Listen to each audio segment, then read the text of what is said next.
Nick Dunn, you're probably the most hated man in America right now. Did you kill your wife, Nick? Hey everybody, it's Chris Bumbray from JoBlo.com, here again with another video movie review. This time, we're taking a look at David Fincher's latest, Gone Girl. Now, to say the early reviews of this have been enthusiastic is definitely the understatement of the year. People are absolutely fawning over it, calling it a modern classic and one of his best films. Look, I love Fincher, and I'm not going to tell you that Gone Girl isn't a good film. It's actually very good, but calling it a classic is jumping the gun in a big way. I think the way you feel about Gone Girl is going to depend on whether or not you've read the book. I read it last winter, and it was a compulsive page-turner.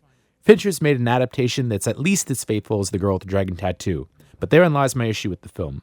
That having read the book, I knew exactly what to expect throughout, and maybe that's my hang-up. As a book, Gone Girl's story was already perfectly realized. A film version feels almost unnecessary unless you're going to make it radically different, which, for the most part, this isn't. But if you haven't read the book, none of this will be a big problem. The story is as strong as ever, with it being an intriguing modern noir mystery that finds a perfectly cast Ben Affleck as Nick Dunn, a former Manhattanite being pursued by police for the suspected murder of his wife.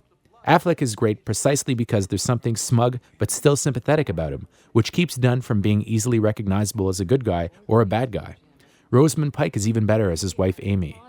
There's something about Pike that's always seemed almost too perfect, and her Amy is one of the great noir characters, making her as iconic a piece of casting as Sharon Stone in Basic Instinct, Glenn Close in Fatal Attraction, or going way back, Barbara Stanwyck in Double Indemnity.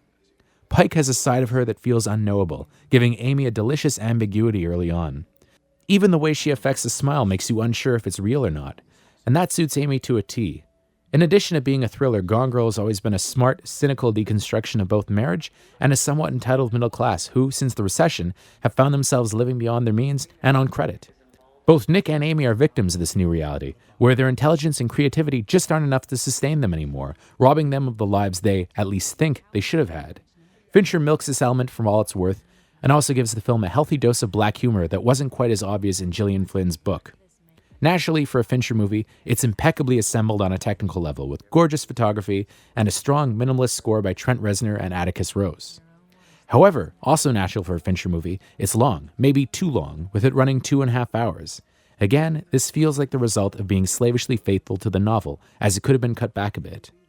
The atypical supporting cast is strong, with Carrie Coon of The Leftovers especially good as Dunn's sister Go. The same thing goes for Kim Dickens, whose smart detective Boney actually fares much better on the big screen than she did on the page. Even Tyler Perry, cast against type as Nick's slick lawyer, feels perfectly cast. The only person who comes up a little short is Neil Patrick Harris, who overdoes the creep factor a bit as Amy's obsessive ex, Desi Collins. This is the one part that could have stood for a little ambiguity.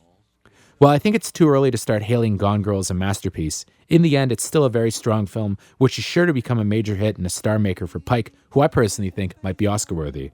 While I still hope Fincher will make something more in line with Fight Club or The Social Network as his next vehicle, it can't be denied he has a strong nose for good material, and Gone Girl looks to be the crossover hit everyone thought The Girl with the Dragon Tattoo would be. I give this one a strong 8 on 10. Until next time, this is Chris Bumbray for JoBlo.com.